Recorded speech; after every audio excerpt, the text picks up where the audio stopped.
I showed you guys the using matrices with by hand, but I did not talk to you guys yet about how to do it with Desmos.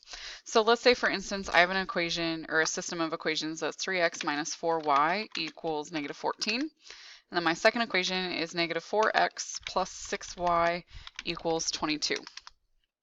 So what you're going to do is go to desmos.com/matrix.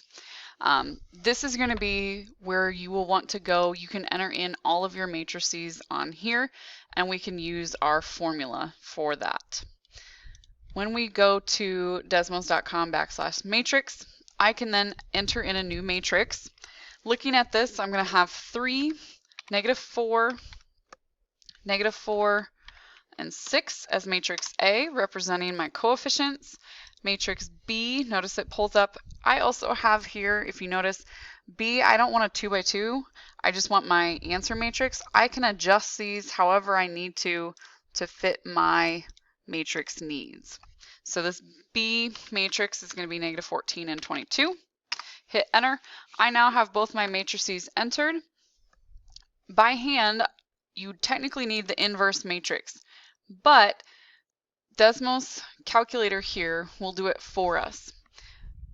A to the power of negative 1 times matrix B, and it'll give me my answers, which will give me x equals 2 and y equals 5.